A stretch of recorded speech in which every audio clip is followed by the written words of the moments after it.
All right. Hello, Get Better Faster Nation. I am Dr. Jason Bradley, and along with my co host, the one, the only James Chester, and our incredible executive producer, Rachel Bradley, we want to welcome you to another exciting episode of the Get Better Faster podcast.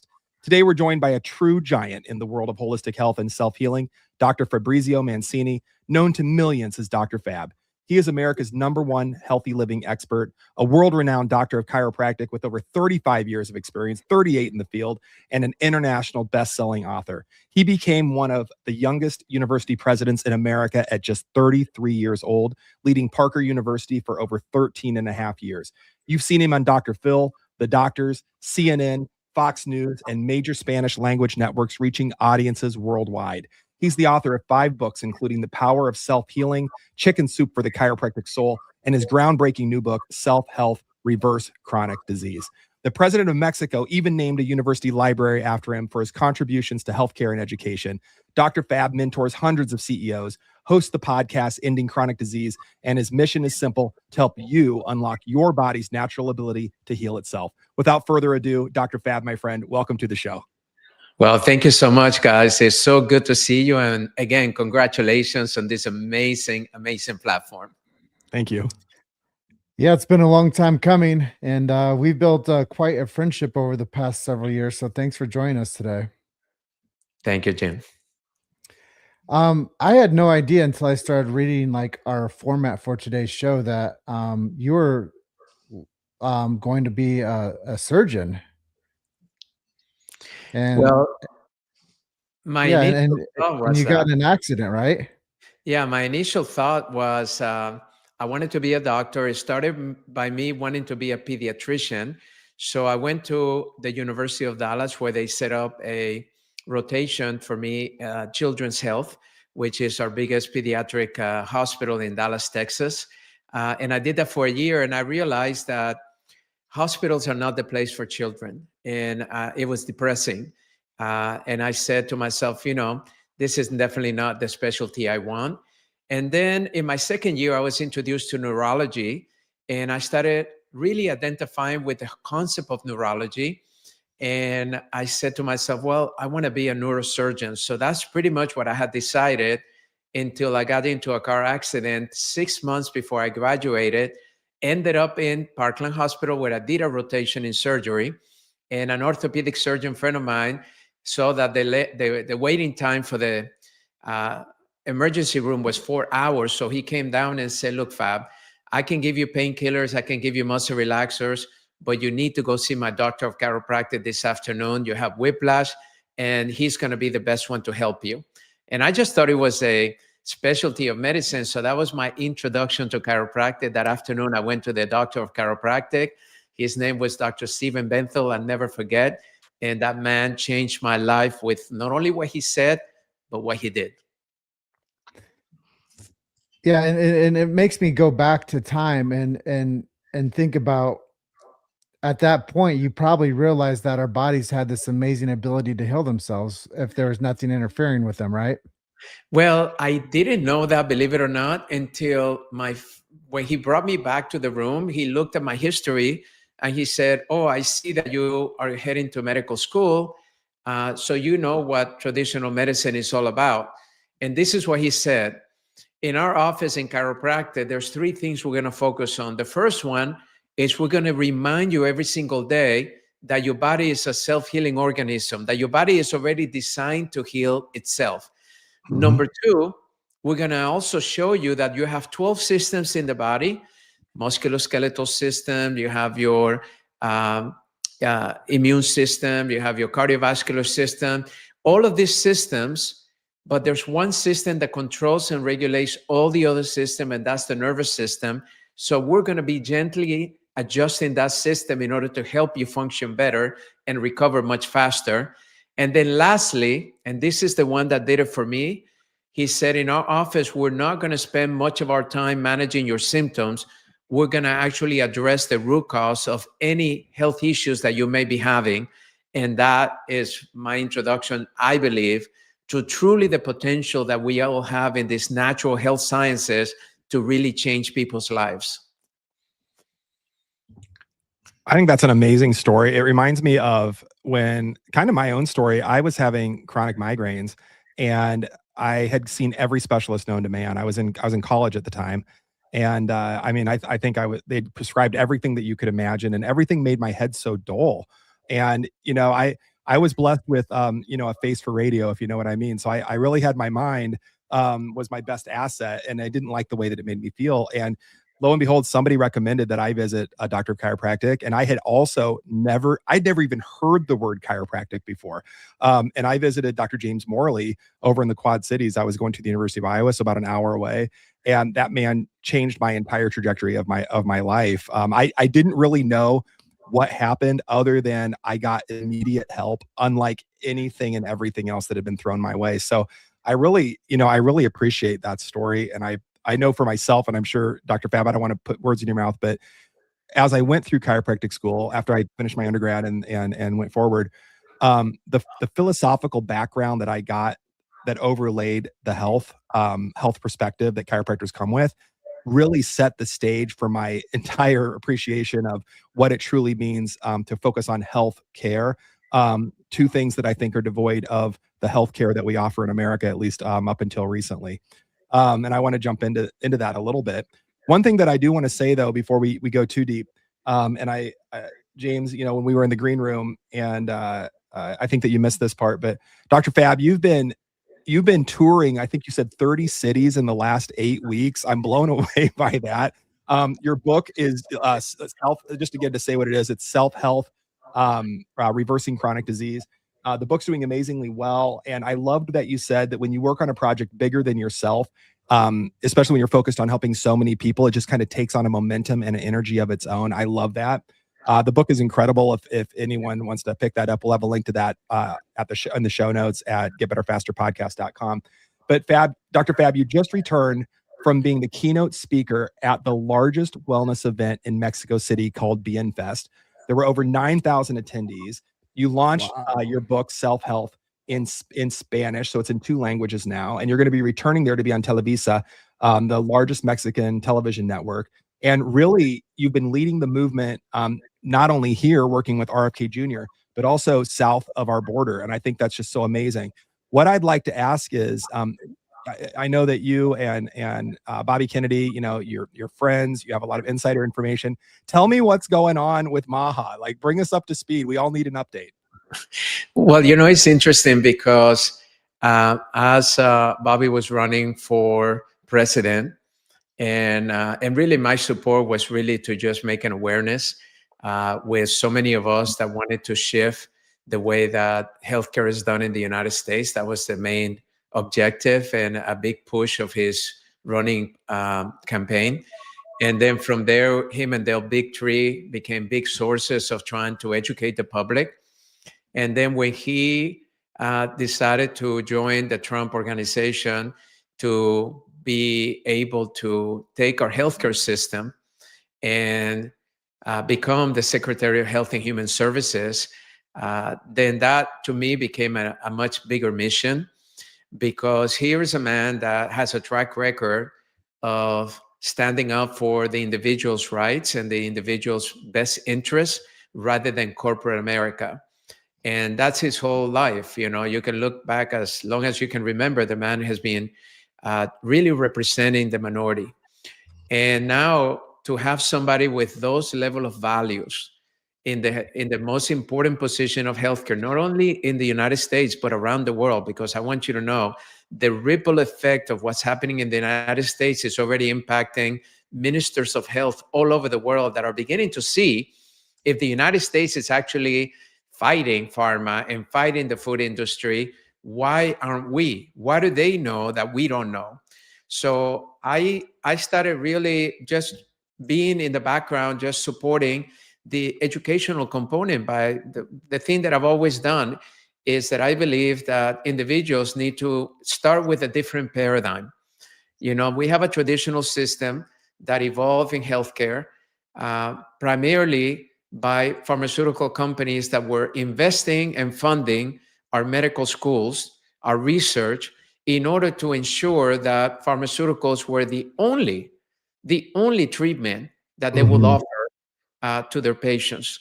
And that's when I realized that we have seen over the years that only treatment has been very good at managing disease, but not very good at preventing or reversing them.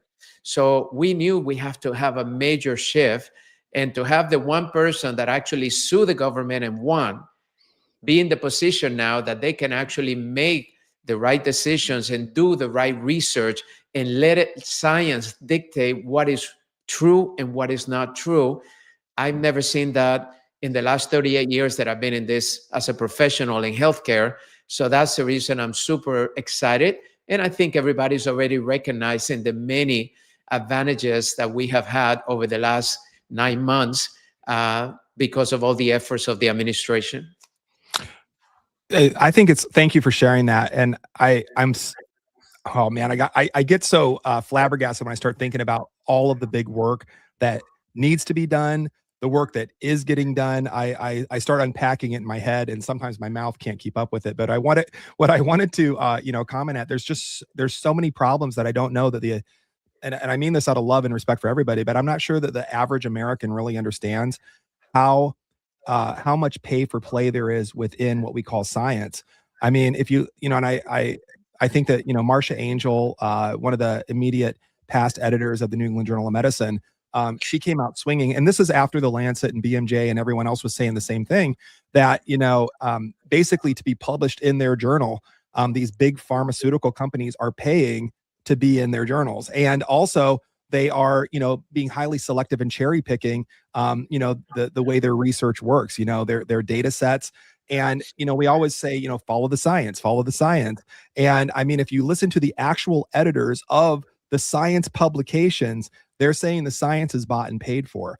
And I find it very and I'm excited that there's a demand. It seems like, anyway, there's a growing demand for people, hopefully people that in our political leadership, hopefully people that are practicing, tire meet in the road, in the trenches, providers and doctors, and then, like I said, the moms and dads around the country are demanding, I think, more evidence to support that the drugs are safe and effective. And I'm just noticing a almost like a headbutting of people saying there's still people resisting. This is what I'm trying to say. This idea that we all could have been duped for so long, because it's such a big cover up that it's almost like the cognitive dissonance is so loud that it's hard for the average consumer, the average American, to believe that we could have been lied to for this long by so many people that were our leaders. I'm not sure if there's a question in there, but if you have a response to that, I'd love to hear one. Well, you make a very good observation. And for all of us that have been in this space for such a long time, we know that that's a fact. But remember that we live in a healthcare system by which the medical doctors and the pharmaceutical companies are the ones that are educating our doctors as to what protocols and what to give to their patients. But one of the things that I can tell you, I was president of Parker University, and I have my own research center where we have, many researchers working there. And in research, you have those individuals that come in and they say, hey, we'll give you $1 million to do this research. But then they want to tell you what the outcome is. I want you to prove this. And then you have those that say, hey, no matter what the outcome is, it's okay. We'll be willing to publish it. Well, we found out that I believe it was over 70 or 80% of all the NIH money, the National Institute of Health, which is what funds the research for the government, was going to about 20 of the Ivy League schools in the country. And these are the wealthiest schools that we have.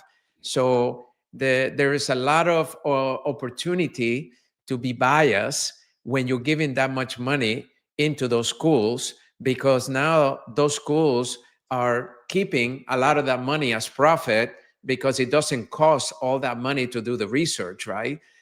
You can do a research of $1 million, maybe spend 200,000 and pocket 800,000 for the university. So you have to be careful.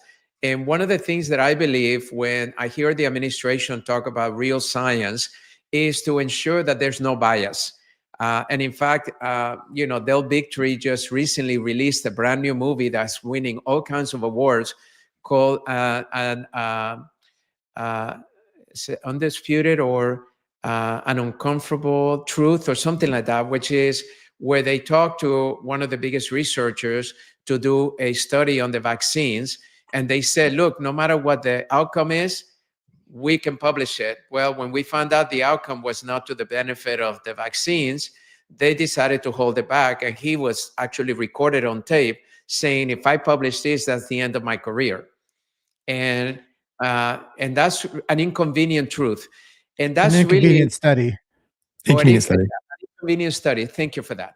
And so to me, everybody needs to watch this movie because it shows you the bias in the world of research. Now, to hear the administration talk about now we have new studies that the NIH is funding with the top researchers in the world without any bias, and they're releasing those studies as it is. Of course, the pharma companies are not going to be happy about that result. But at the same time, for the first time, the public is hearing the truth about some of the side effects that these procedures have taken. And these are procedures that in many cases, they don't give the right to the parent to select. They force the parents into selecting. And that is really where I believe we need to change that and get back to giving people the freedom to make their health choices without any retribution. Absolutely. And I think I'm just going to keep hitting this point and I'll redirect it. But I think that it's interesting that people say that these new studies coming out, or maybe they're just kind of re-looking at other studies, almost like meta-analyses of some of these other worldwide studies that have been done that came to different conclusions than what, our FDA went with, so to speak. Like you said, talking more about ADRs, adverse drug responses, and experiences. And what I've heard, the undercurrent of some people is that, well, that's because the research has been politicized now. And I think the argument is like, well, the old research where it was all very safe and effective, that was the real research, but now we have a political agenda to disprove it. And I think it's the weirdest thing because, I would just say follow the money. I mean, no one's profiting from telling you that drugs are possibly dangerous. I mean, there's not really somebody patting their pockets with that. The other thing that I think is interesting, you said, hey, my research career would be over if this goes public, with the Inconvenient Study documentary. Something else that I'm not sure a lot of people are aware of. I wasn't aware of it until recently. I was speaking with a researcher at one of the universities, and they had been funded through the channels that fund to basically create a novel chemical, which is a drug, a patentable chemical for X, Y, or Z, fill in the blank. It didn't matter what the disease was. They just want a patentable chemical that was going to do something in the body and not kill people along the way, or at least quickly.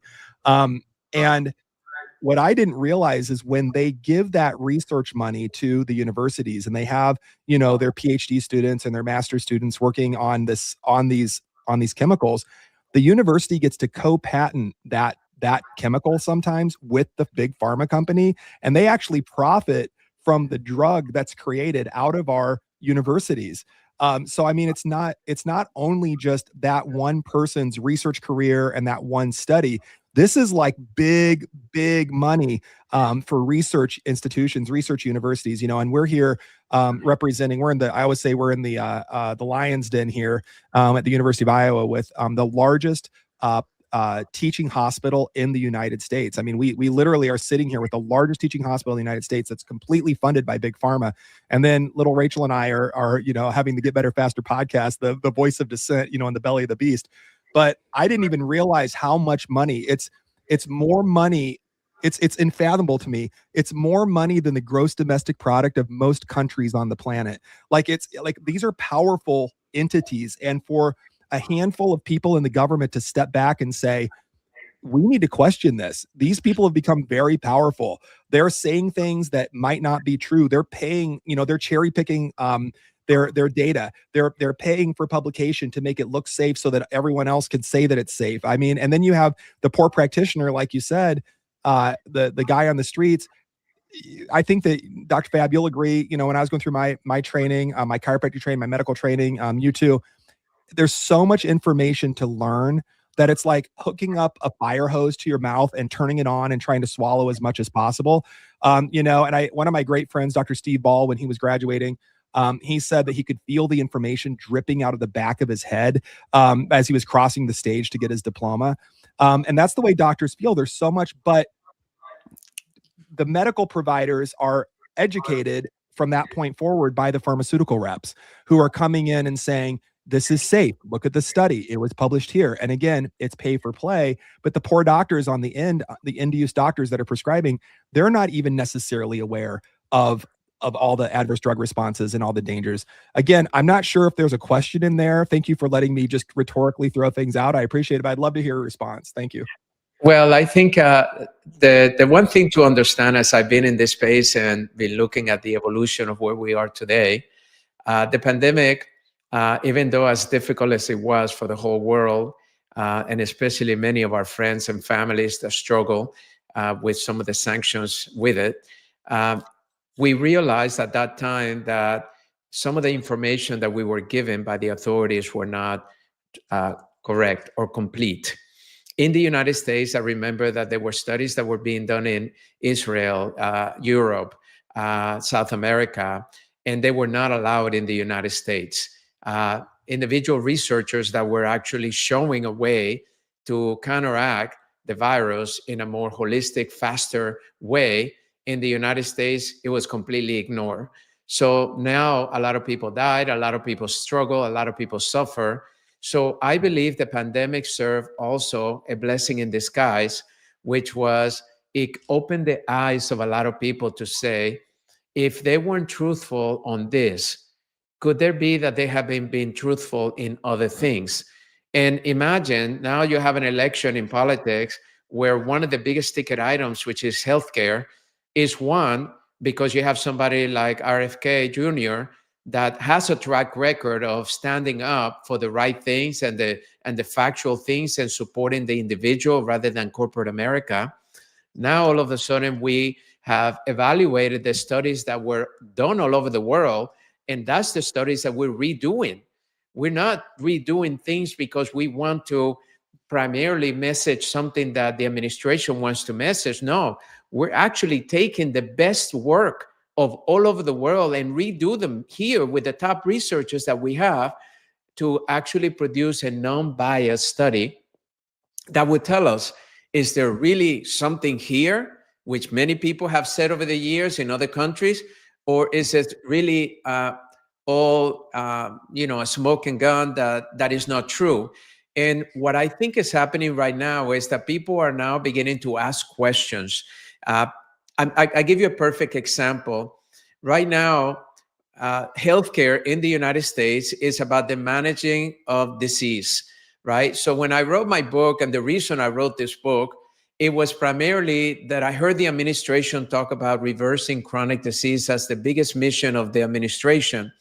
But then I realized that the average American has been told that they're going to get a chronic disease and that there's a healthcare system available for them to manage it, right? Never discussing the potential of preventing, never discussing the potential of reversing. So now all of a sudden we have an administration that says, hey, we're going to look at the root cause of the problem rather than managing the symptoms, the same way that my chiropractor taught me in 1987, right? When I first got introduced to chiropractic. Now I'm saying to myself, wow, why did it take so long for people to realize that we needed to take a look at what's making us so sick? And it wasn't that it was the side effects of pharmaceuticals, which we have known for years, and that's why they make you sign consents, and that's why you have all these commercials that dictate all the negative side effects of everything that they're trying to sell you on a commercial. But also, most importantly, is the fact that people are realizing that lifestyle choices that we're making, not having enough sleep, using processed food rather than organic food, keeping up the oils that are actually shown to be detrimental to the body and pretty much killing our gut. These are the things that are causing right now most of the chronic diseases. And that's where I believe we're in that space right now where we finally get into the point that we're looking at the root causes rather than just managing the symptoms. And it's the only way that we're going to get these numbers and statistics down. I love what you're sharing here, and you and Jason have set a good foundation for what's possible on today's interview. And I just have a few talking points I'd like to share also with some frameworks for you to maybe share some insights. By the way, congratulations on the tour of self health, reverse chronic disease. Can't say enough about what you're doing and how much impact that takes. I know what it's like to be on the road that much. So, congratulations on keeping your enthusiasm so rich and high and going out there and helping people with your message. Um, but this goes back to our roots of get better faster. You know, I said to Jason and Rachel when we started this movement that we had 4 years to make an impact. We really had 4 years while this administration was put into place, and we had to time our launch specifically and strategically so we could start connecting the resources and the knowledge base to start sharing a bigger truth about what's happening. And you know, I've interviewed Del Bigtree a handful of times. I've interviewed you a handful of times. I've interviewed RFK Jr. You know, so when it comes down to it, I wasn't far from the mouth of truth, and I wasn't far from the influence that I saw percolate in the background. So early on, I think it was incredible the work you were doing behind the scenes, helping with the Maha movement and really setting the foundation for where we are today. And now we're getting into like the mucky area where we have to go and start to go through the junk drawer of what has been put in there for America. Like America has a big junk drawer, and it's full of things that nobody really knows what to do with, or they don't really want to touch it. You might have to put some gloves on if you're going to go deal with it. And the people that control that junk drawer aren't so kind, and they're not so generous, and they're not so forthright. So we have to do a lot of untangling of a lot of things that have been like put into these dark corners in the recesses of the, you know, politics, government, pharmaceuticals, drugs, and now the aftermath. What happens to the people? What happens to the kids? What happens to our communities? What happens to the people that need real care and they think they can trust it? You know, that's where we're at. Is we think that what we did, we could actually trust what was happening, and the forthright people say, "Yeah, of course, I'm going to go take care of myself and do the right thing." But now the ramification is they were duped. And it sets topic 2 for me, which is you guys were talking about the ads that run on commercials. They run on football games, they run on baseball games, they run on talk shows, they run on everything. And it's almost to the point that they're making a mockery out of the watcher, that it's almost a comedy skit now as to how they tell the truth to us, but really it's all in disguise, that it doesn't actually work, but they have to tell you what the problems are in order for you to know that you can't sue them.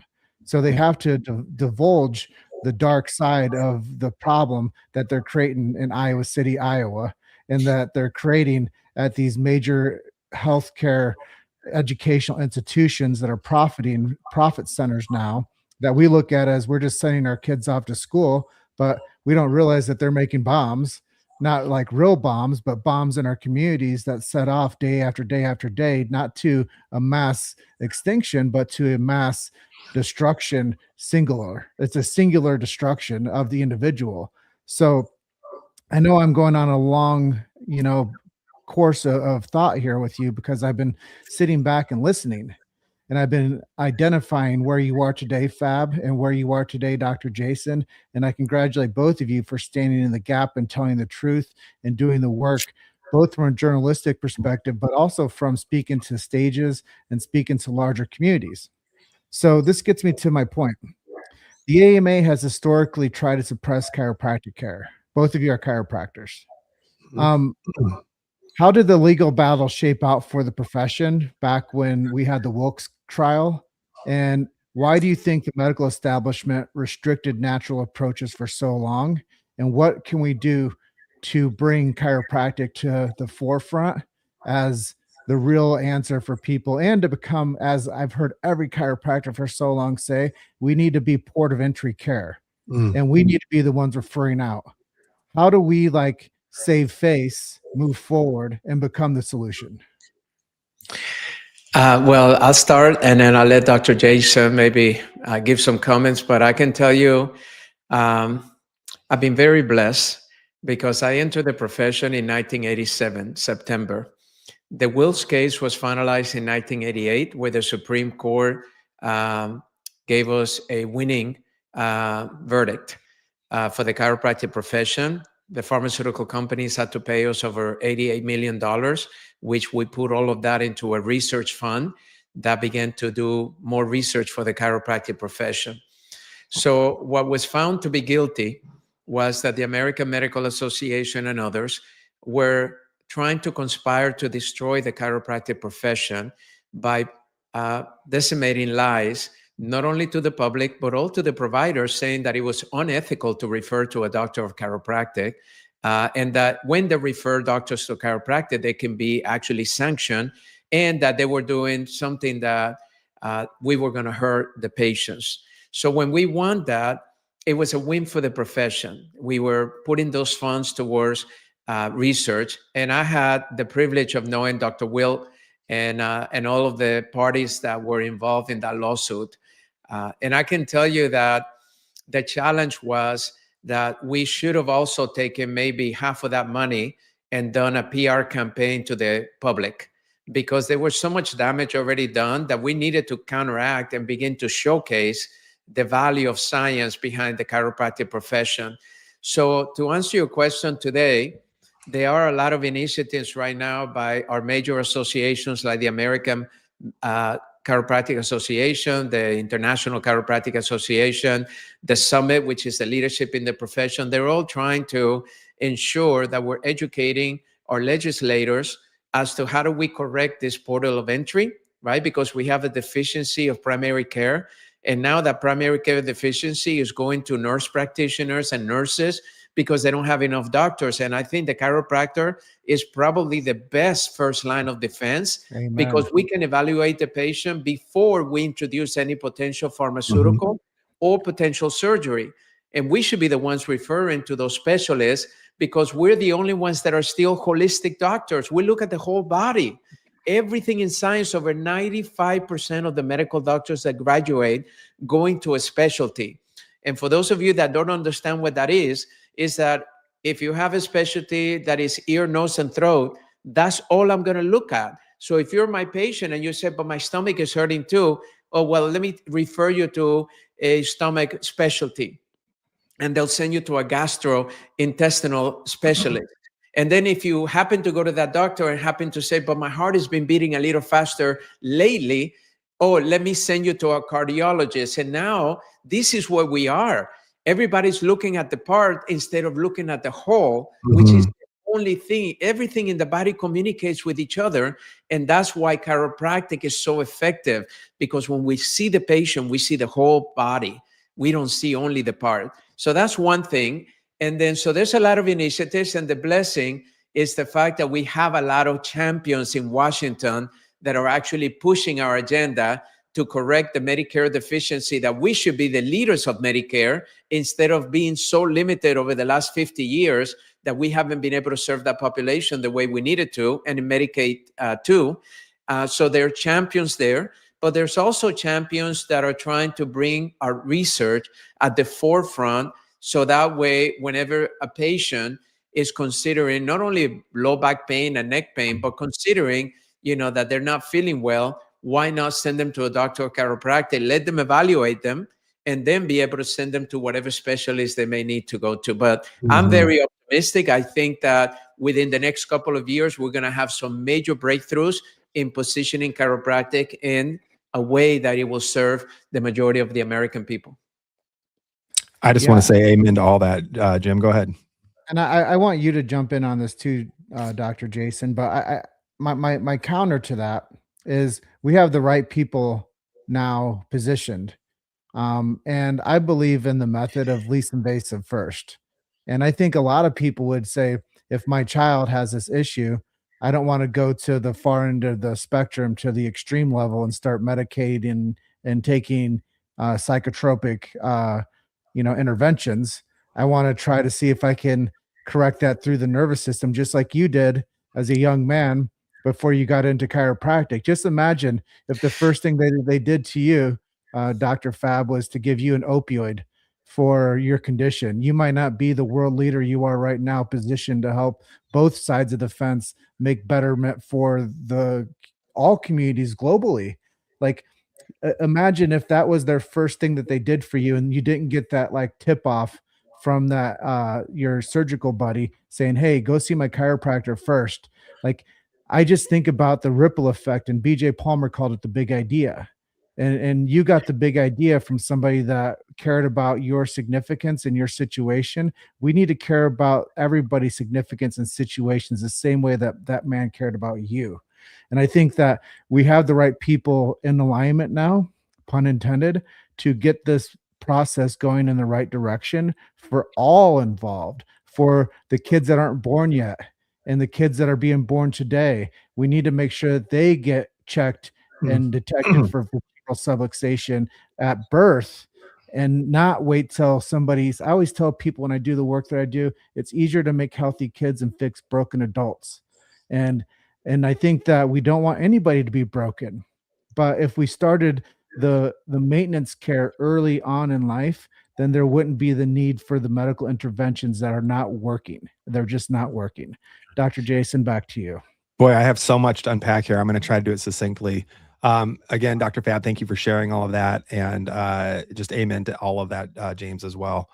Chiropractic is interesting. I mean, as you know, I have a few different doctorate degrees, and chiropractic was my first professional degree. And like I said, I think that having that philosophy, the philosophical backbone, all pun intended, I did that for James. The philosophical backbone that I learned when I went through Palmer, I think gave me perspective through the other medical programs that I went through. I don't think I would have had the same perspective if I would have, started somewhere else. Even in naturopathy, which we kind of think is natural medicine. I mean, naturopaths all want to prescribe. Naturopaths all want to do minor surgeries. I mean, people think of them as like, oh, they're the natural guys. But here's news to the world. Those doctors really want to prescribe drugs and do, minor office procedures. Same thing with the nurse practitioners. I mean, nursing, if you look at nursing as a profession, nursing is interesting. It's, they claim, and I'm not saying they're not, but they claim to be patient-centered. That's their patient-forward and patient-centered. Rather than disease-centered, the medical counterpart. But when you really, and I'm not picking on every single, nurse practitioner or naturopath. These are broad swaths of generalities. But with nurse practitioners, I mean, boy, they can't wait to write that script. They're so proud that they have script rights. And, it's, as James was saying, it's like we rush to like one end of the spectrum for everything that goes wrong, from I have an earache to my tummy hurts to I have back pain or a headache or or like my heart's beating quickly or my heart's beating slowly. It's like there's a drug for everything.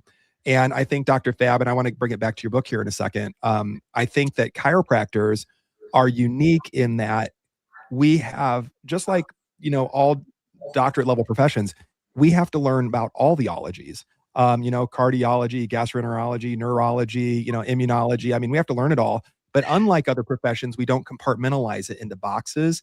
And I always make a joke that, specialists know more and more about less and less until they know everything about nothing. No offense to anybody, but it's like they're just not talking to each other. You can go to all the ologists and they're not really talking to each other, nor do they even really understand, even if they were, what it means. So I find that interesting. Chiropractic as a frontline of defense has been an argument since I was in school. And Dr. Fab, you have a couple of years ahead of me. So it's obviously been an ongoing discussion. My thoughts, James, to answer, your question, throwing it back to me. One of the things that I think holds the profession back is not education. Doctors of chiropractic are highly skilled and educated doctors of however you want to think of that word as a frontline doctor. They are highly trained in diagnosis. They are highly trained in, a number of different, not only just the adjustment, but different, physical modalities, lifestyle medicine. I mean, there's a lot that the doctor of chiropractic can implement that has research backing it, showing that those first line therapies are very effective without, radical drugs or other surgical procedures, 80% of the time. I mean, it's just something to step back and think about. That can you imagine a world where 80% of the drugs were not prescribed and instead were handled, by a doctor that could, work with the body rather than forcing the body into, to having a reaction.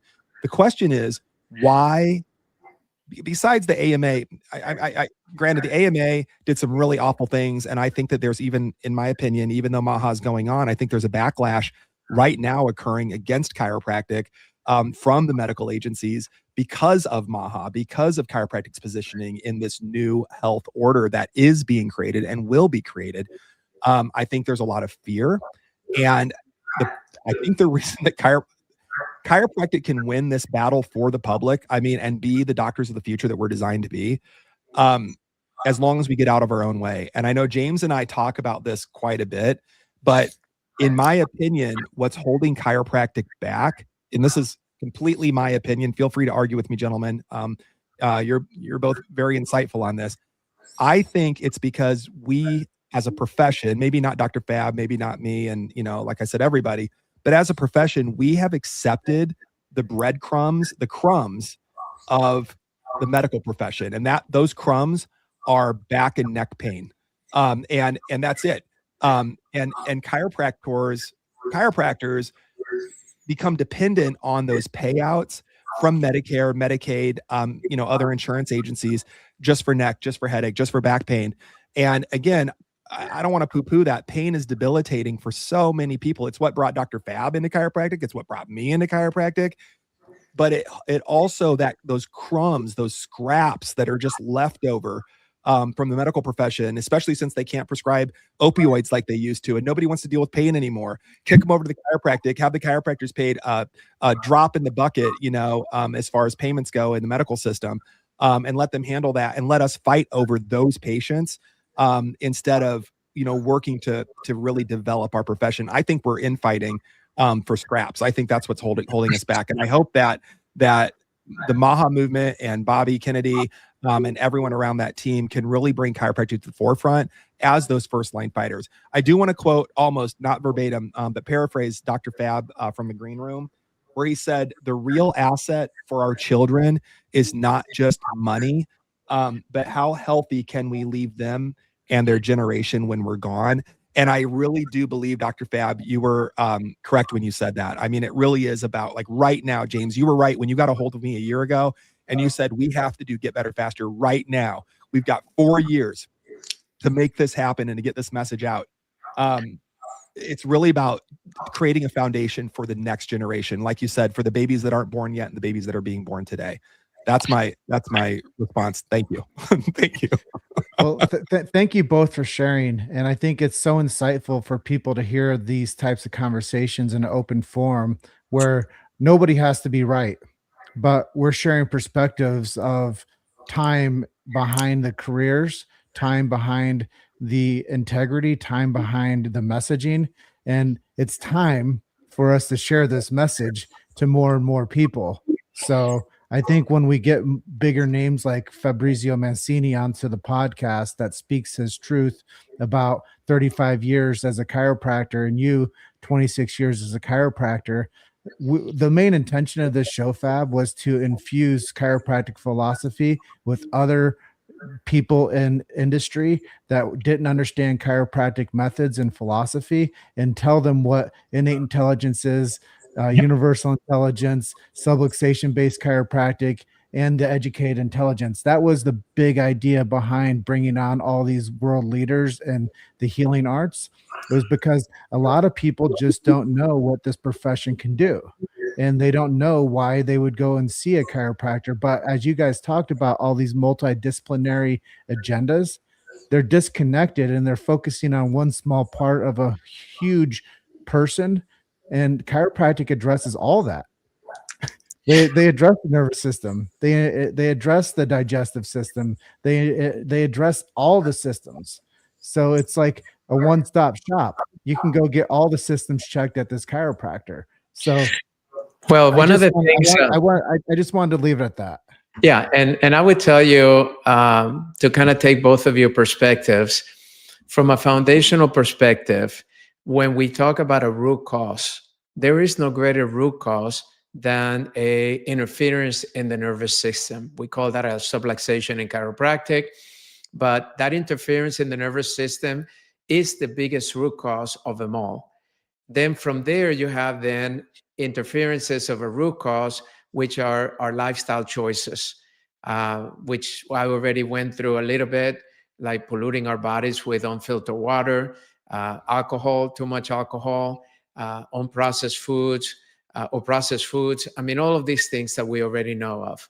From the perspective of the profession, I can tell you that especially over the last 10 years, really trying to pay attention of this movement of complementary medicine. I still remember being called for the White House to go and testify against Bill Clinton's group on complementary medicine and alternative medicine White House Commission.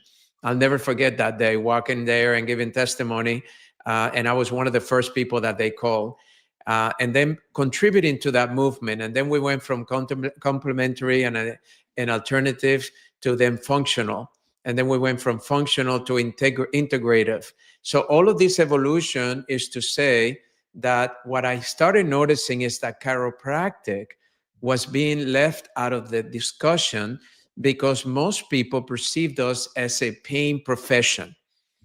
And granted, pain travels through the nervous system. So that's why we're so effective when we give a chiropractic adjustment. We are able to reset the body so the body's pain lowers in a natural way. Inflammation lowers in a natural way. But then I started learning, I started befriending one of the top scientists in the world. And he started teaching me something that I started realizing, that functional medicine and integrative medicine was dealing with the metabolic system.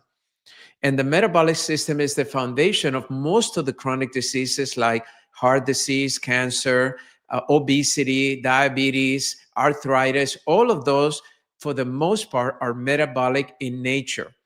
And then I started realizing through the scientists that each individual vertebra has a metabolic function that can be measured. And that now we can actually measure each vertebra's malfunction.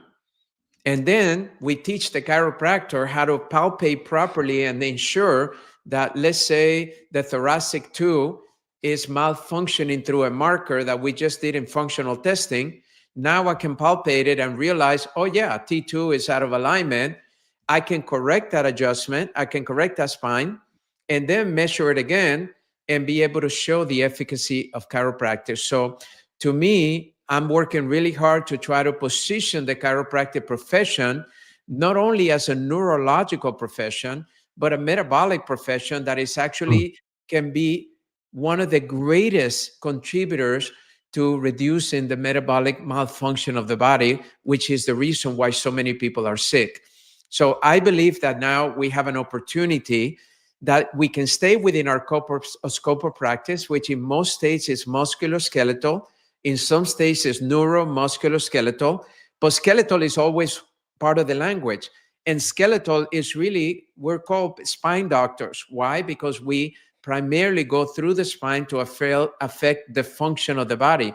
I just didn't understand the science like we have it today. Today, we can actually measure the malfunction of each vertebra in our spine like we've never been able to do before.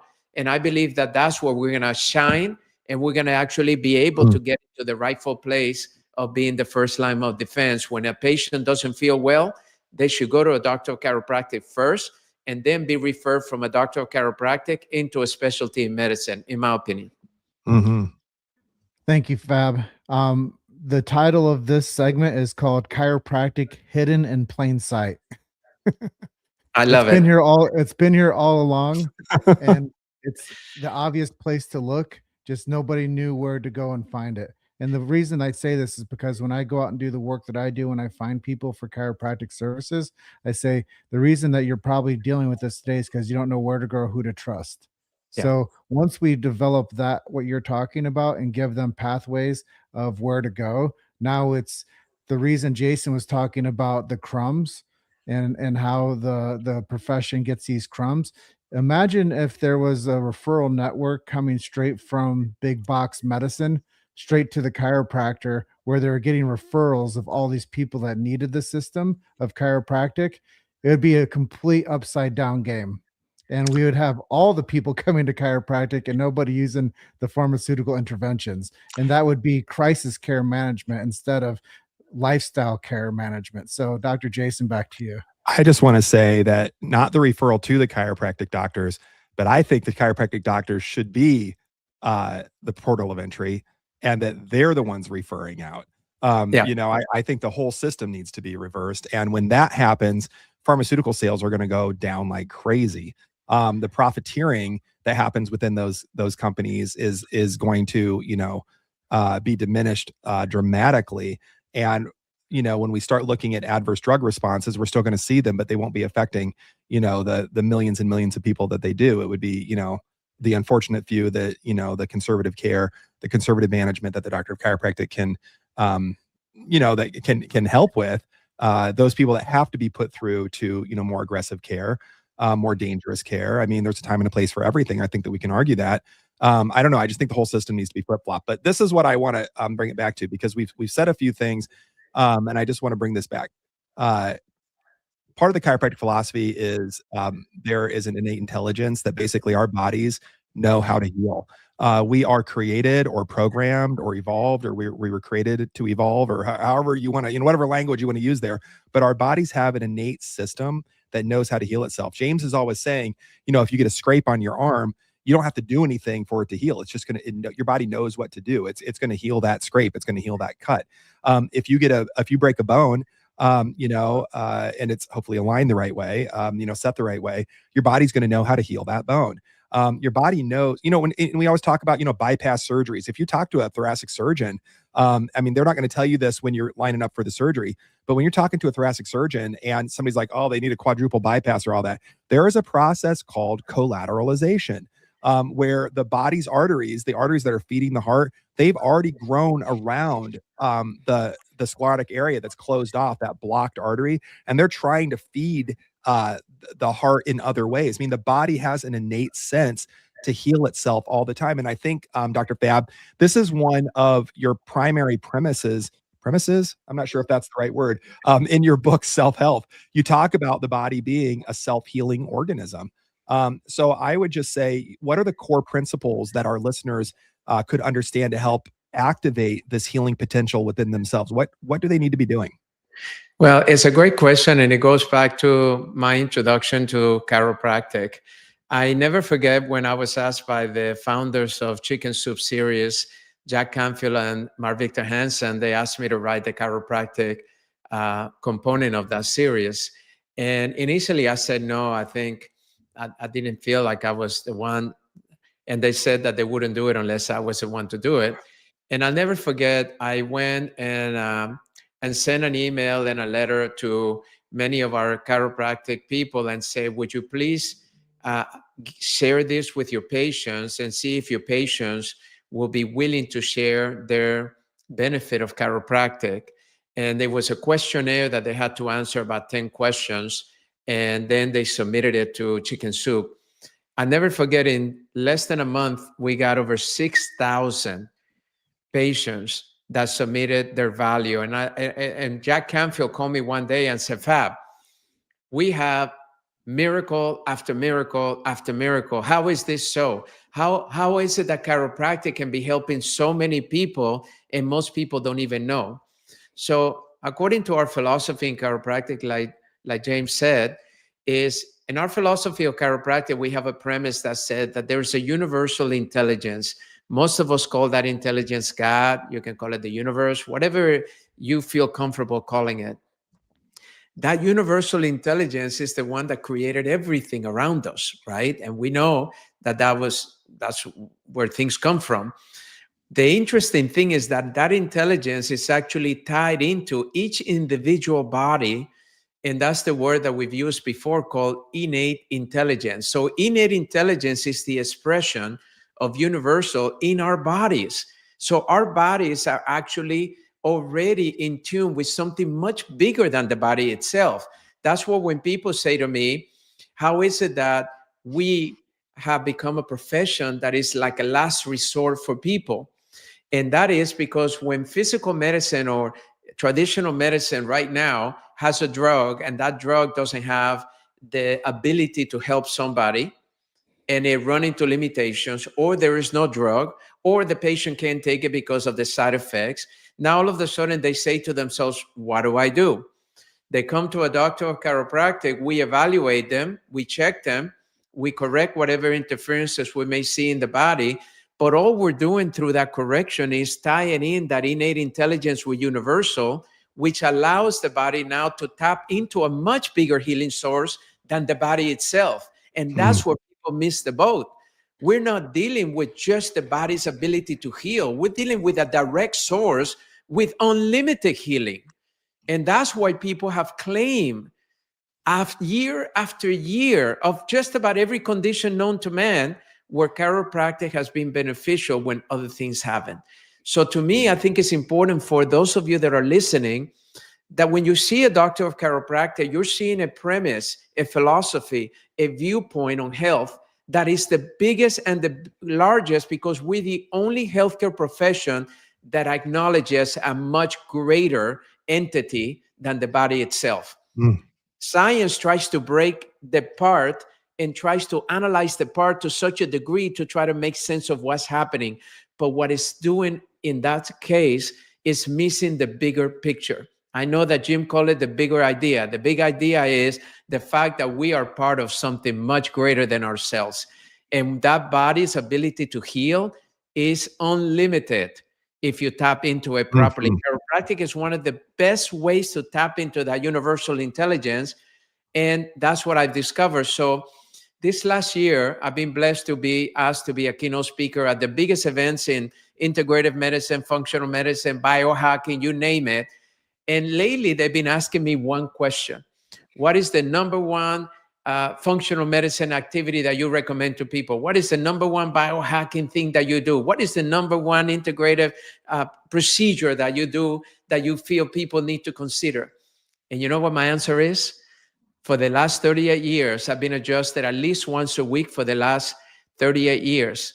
My whole spine has regenerated to the point that I have my x-ray when I entered chiropractic and I was 21 years old. And I compared it to today, and it looks like they're totally opposite. I have no arthritis in my spine. All of my discs are fully. I have all my curvatures completely well. On the outside, people say I don't look 60 years old, but the inside is much, much better than the outside. My inside is regenerated completely because why? The science field of regenerative medicine has proven through science that your body has the ability to regenerate rather than degenerate as we get older. And that's the science that we need to tap into, because when you use chiropractic care, you're actually using the most powerful regenerative agent there is, and that is its own body's ability to regenerate itself. And that's where longevity lives. So you're looking for the fountains of youth. I can tell you right now, for me, it's been getting a chiropractic adjustment on a weekly basis for the last 38 years, and I never missed a week. Wow. That's brilliant. Well, yeah, and there's a lot of value there, and I believe that anybody that listens to this, there's nothing wrong with being curious, and there's nothing wrong with taking action, and there's nothing wrong with giving yourself permission to make that first call and to see if it might be the right thing for you also.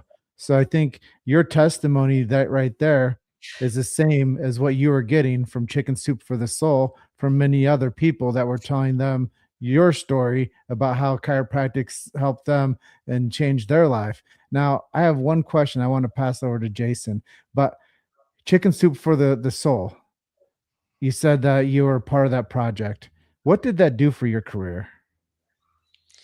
Well, when I wrote the Chicken Soup for the Chiropractic Soul, Chicken Soup was the number one series of books ever created, with over 600 million books on sale. They only had 150 titles, and chiropractic was featured as one of those titles. So at that time, of course, it made me the most popular chiropractor in the world because we sold hundreds of thousands of books. We were sharing it with as many patients as we could.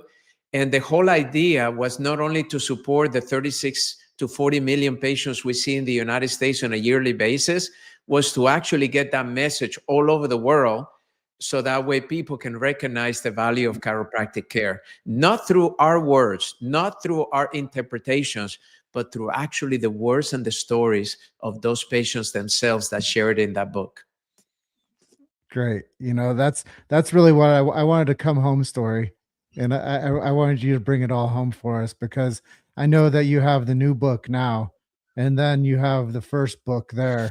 And there's a culmination of a lineage of life and service and dedication and doing the right thing for so many people, including the university, including the people that you speak on from stages. So this message lands in my heart at a very special moment, but I think other people are going to hear this and it's going to land on their heart at a very special moment. And if I give anybody any piece of advice, go write your book. Go write your book and make an impact and have something to say and share that with other people because I believe that we all have a book inside of us. And sometimes it's a calling, and sometimes you don't want to do it, like you, Dr. Fabrizio. You didn't want to do it, but you did it anyways. And look what it did for your career and how you are here today with us. So thank you for sharing that story. Dr. Jason, back over to you. Yeah, and the impact that one book, I mean, you've got 5, I think, under your belt, and that one book had, yes, on your career as well, but then, like you said, on hundreds of thousands of people, worldwide, if not millions of people worldwide. So, I mean, it's an incredible story, and as a writer myself, I hope someday that one of my books has the impact that yours has had. And again, I know that my purpose, I always try to remind myself of my purpose statement, which is to help make the world a happier, healthier, better place with all my actions and interactions, every single day. And, what we leave behind, that legacy that we leave behind, like you said, hopefully is a happier and healthier, world population. And I just appreciate your passion behind what you do. So I want to, dive into the book just a little bit. A lot of it is, and you and I chatted a little bit about this in the green room as well.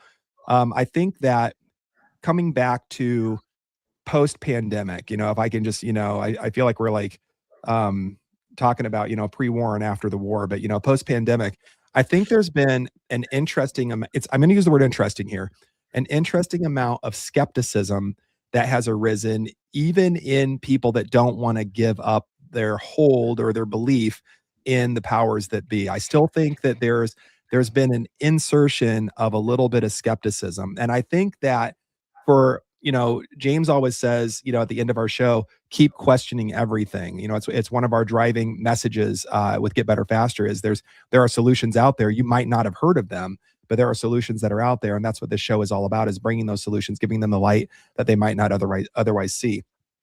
But, certainly in your book, you mention, I'm going to use health sovereignty.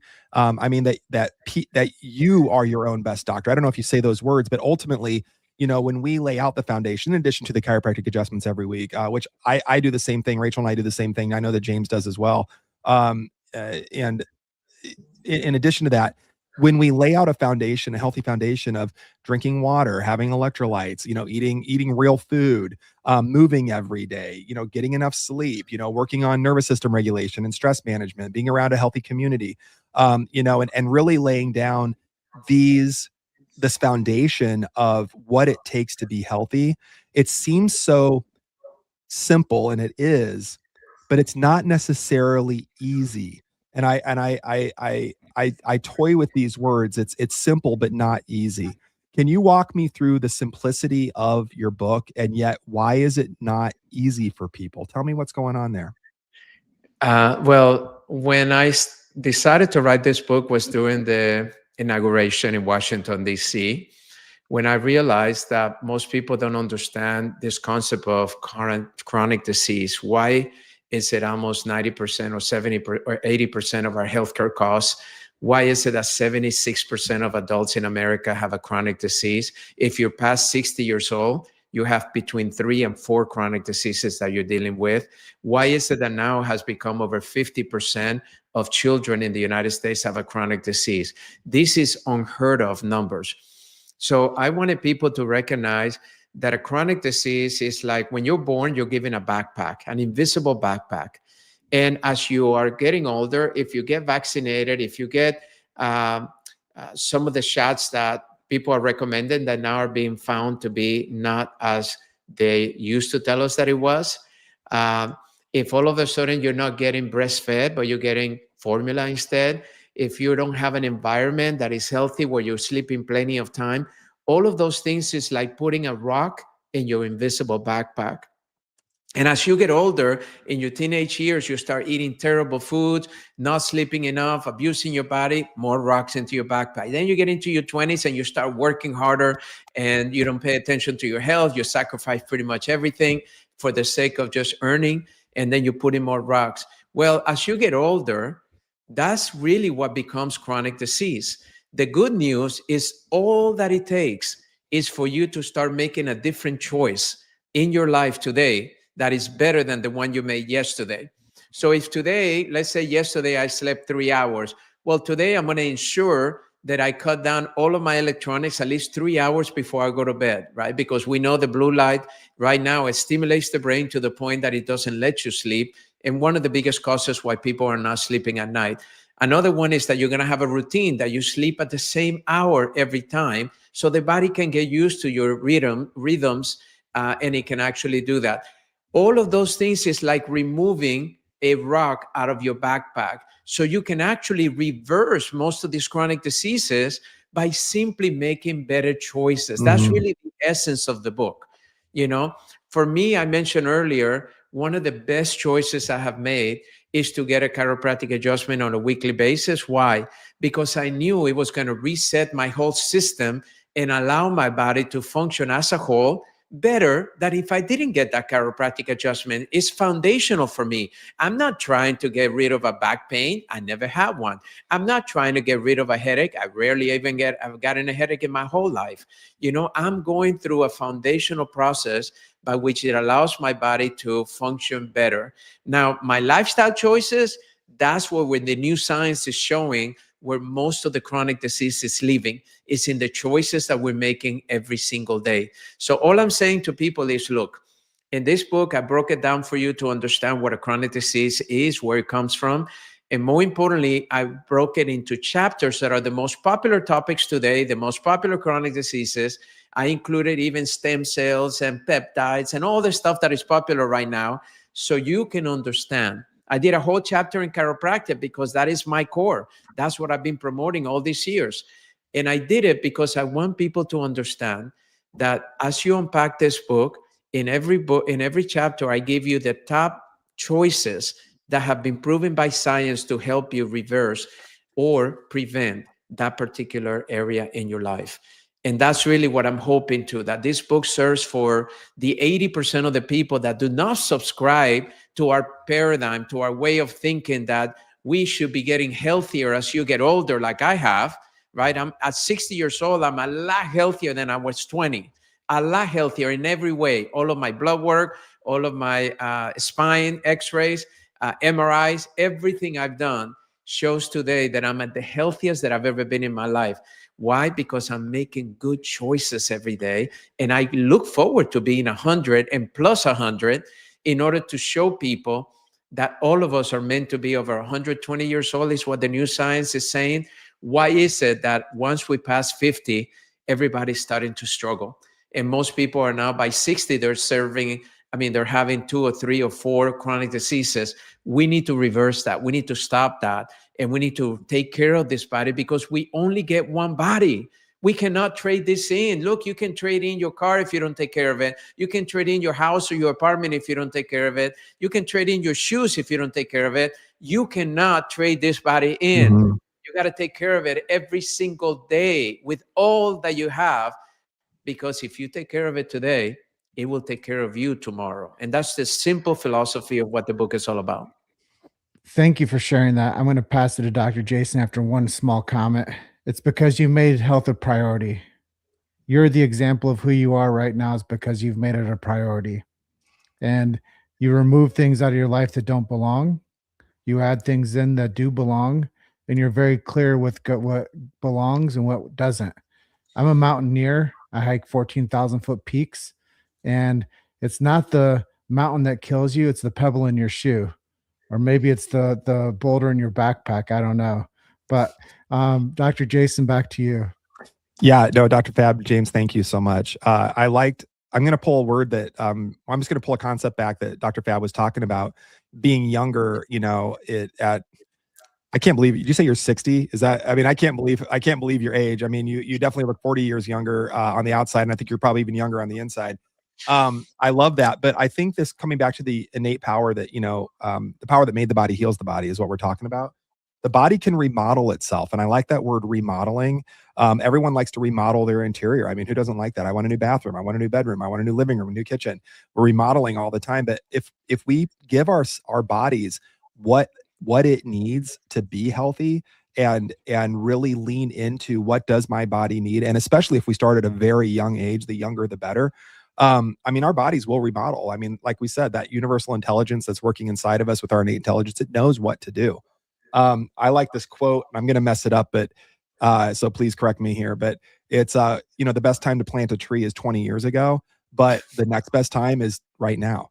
And so the story that I'm hearing from Dr. Fab, and that I've witnessed myself with myself, is that it no matter where you are on the continuum, even if you've been diagnosed with 8 chronic diseases and are taking, I had a new client the other day that it's a record amount of drugs that she had been put on, 28 different medications. I was blown away. I was in her 60s.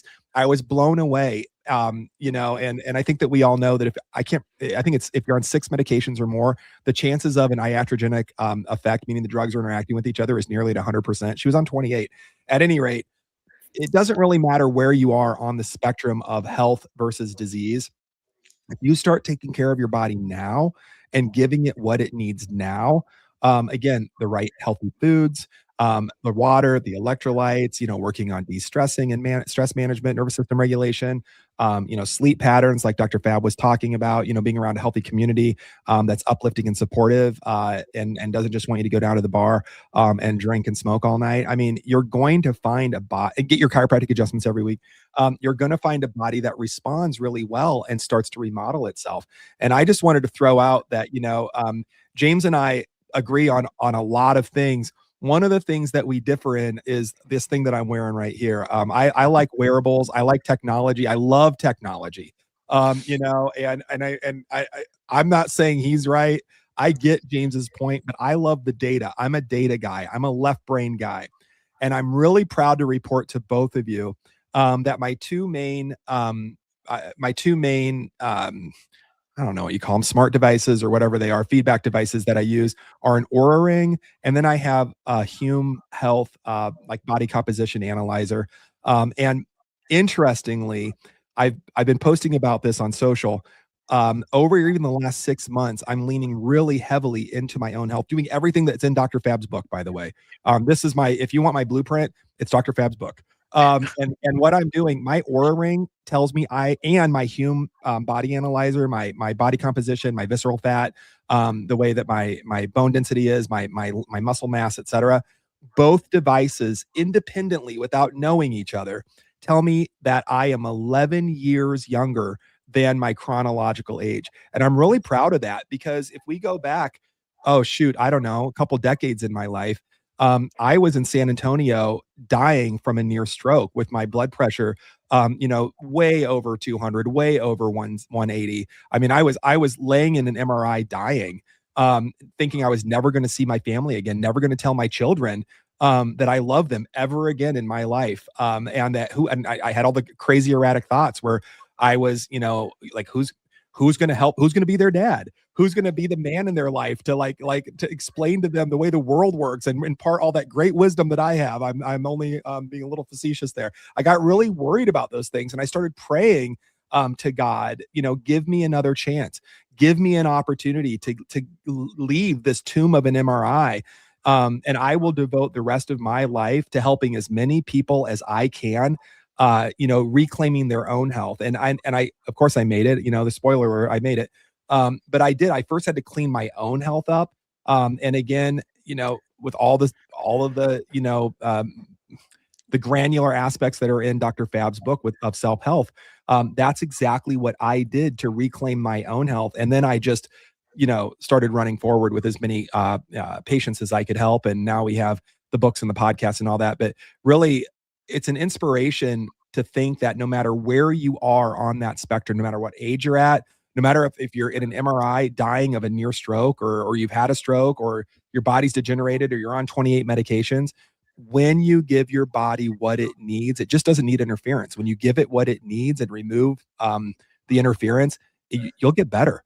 It's not, again, it's simple. It's just not easy, because it's a whole lot easier to, eat box can wrap packaged processed foods, to take, GLP-1 injections that, might cause rhabdomyolysis or muscle breakdown. And, all these other, pharmaceuticals, health by pharmaceuticals. I'm going to come back to GLPs in a minute. But what I do want to say is, pharmaceuticals have their time and place. I think that we can all say that in life-saving interventions. I've been there. Just mentioned one of them. I've oddly been in the ER a number of times. I push my body quite a bit. I haven't been there in a while. Knock on wood, I'll never go back. I think there's a time and a place for, aggressive intervention. But that said, I don't think it needs to be the first line of defense. It really should be the last thing that we're thinking of, not the first thing that we're thinking of. And I challenge all of our medical colleagues, no matter where you are, to really think about that. What could I do if the supply chain of the drugs were cut off today? Like, what could we do?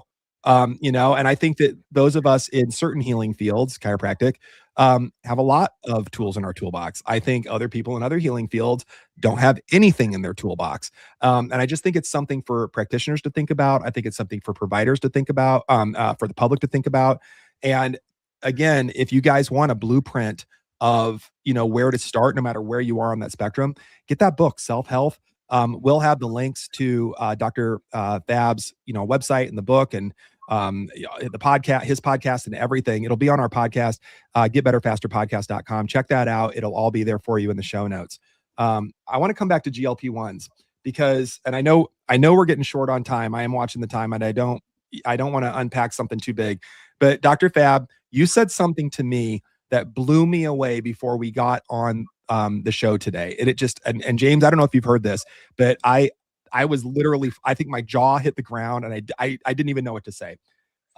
We were talking about GLP-1s, and again, GLP-1s, I know everybody knows what they are, but Ozempic and all of those types of drugs, weight loss drugs, they work in a number of ways, but basically one of the ways that they work is besides making you so nauseated that you don't want to eat, I'm not even joking, most people that are on those drugs can't stay on them for more than a few months because the side effects are so nasty. If you do stay on them long enough, your muscle starts wasting. Again, rhabdomyolysis, there's a black label warning on that stuff. But anyway, beyond all that, GLP-1s. You said, we were talking about food scientists, and you said, I know he already knows where I'm going, that there are food scientists who are creating chemistry in foods to bypass the mechanisms that GLP-1 drugs try to diminish the cravings for. So I'll say that differently. These drugs are designed to make us not crave certain foods.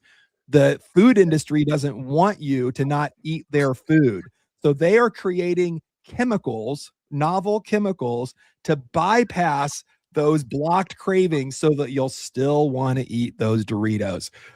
Again, I'm picking on Doritos. It doesn't have to be that. But Dr. Fab, talk to me on this because I'm blown away by this concept. Well, one of the things that I've seen is that we are making good headway when it comes to bringing an awareness as to how our food has become one of the biggest sources of why we're so sick. And it's not the fact that we're overeating, it's that the fact that most of our foods don't have any nutrients. And unfortunately, in order to preserve them, they are mixed with things that have been found to be toxic to the body. And that's the food. Now, the water, studies have shown that over 230 pollutants in our tap waters. That means that anytime you drink a tap water, you are ingesting into your body over 230 pollutants. And those are recent studies that have just recently come out. So you need to make sure that you filter your water. But what I was realizing is that the food industry, some of them are making attempts to remove the dyes, change the oils. But when I started finding out that scientists have been contacted by this food industry to try to bypass some of the mechanisms of the cravings, because GLP-1 drugs have become the number one drugs of all time. They have had over 20% of Americans are on a GLP-1 drug. And now with this new thing, I think you're going to see that it's going to rise to about 30 to 40% very quickly. And they're very concerned because if you stop craving, I was just listening to the news when I was working out this morning, they had a new CEO for Kraft and Heinz. And the new CEO is talking about the decline on consumption on their products over the last few months. And he was saying that, yes, they're paying attention to this new awareness that people are looking for healthier, but at the same time, that people are still craving the stuff that they're doing because they know that they're not going to stop putting that food out there because the sales are too big. They can't see. I mean, as long as you understand that the food and the drug industries are not about the health of the American person, but about the economics of their companies, then you don't get surprised, right? The problem is that we have a healthcare system that does not put health as a priority in your life. It puts always the economics of the entities that are supporting that system as the primary importance on those decisions. So that's the reason that we have such a sick society. And if you don't believe me, look around. I mean, recently we went to a theme park in Orlando where I was seeing in a water park people without a shirt. And if you want to see how obese and how overweight of a nation we really are, because we know the statistics are over 80% now, over 80% of overweight. And if you look at the statistics of obesity, which is over 32 pounds above your normal weight, obesity, every state has gone up in the number of obesity to the point that that's the reason that not only 7 out of 10 people cannot qualify to go into the military, right? We saw that statistic recently, but it's the fact of why so many people are so sick. They're not able to move and walk around and do the things they want to do. So these industries are going to get very smart about bypassing some of these things. We as consumers need to, just like James and Dr. Jason have said, we need to ask questions.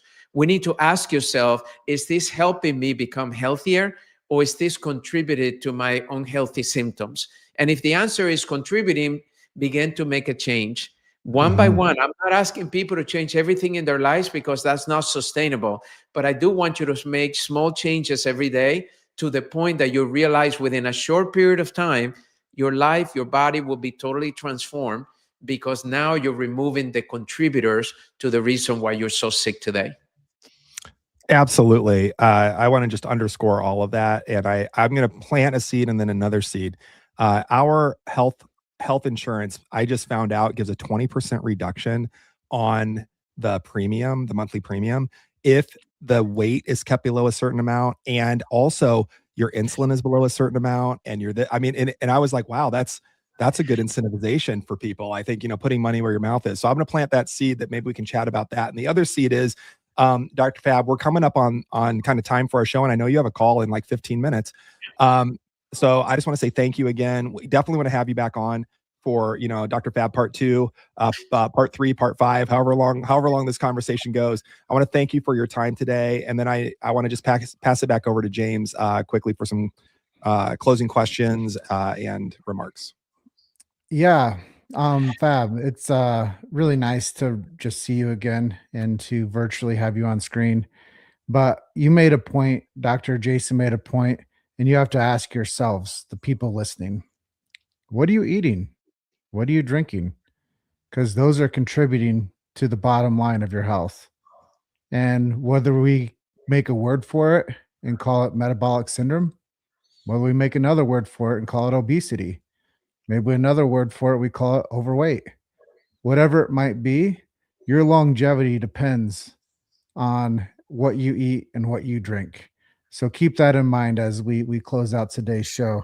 But when I saw you, Dr. Fab, down in Parker, Miami, you had, like, I believe it was your first manuscript of your book, and it wasn't yet published yet, or it wasn't yet done. You were like a kid that got like his Christmas early, and you had this thing in your hand, and you were just like so excited to have it in your hand. So now you're out touring the book, which I think is incredible. So I have to ask you before I close the show out today with my closing remarks, but what's next for you? Where are you going? Well, I think that right now it's obvious that one of the key contributions that I will be making is continue to speak not only to the American people in the English language, but also address the Hispanics in our nation that are really struggling with most of these conditions. They're not healthy, and in their own language, in their own culture. And that's the reason why I went ahead and translated the book and launched it in Mexico at the biggest event in health, because I wanted to do that. There are talks about potentially doing TV shows. I just want to make sure that it's not with a network that may censor me, because I want to make sure that I'm able to express myself. And yes, the podcasts are growing, and my interview requests are growing, and my speaking. I mean, I do about 60 a year, and I can't keep up with them. I mean, they're just like, that's why I'm on the road so much. But to me, I realized one thing, James and Dr. Jason, that I learned from Dr. Parker, my first professional mentor, and the doctor of chiropractic that really instilled in me this passion that I have today, is that as long as I live my life with a purpose that's bigger than myself, I would always be contributing at high levels. Whenever you live life that is about you, you will find yourself in a very comfortable place very quickly, and then there's no growth, because we don't grow in comfort. We grow in discomfort. So I pray every day for discomfort. And what is discomfort for me?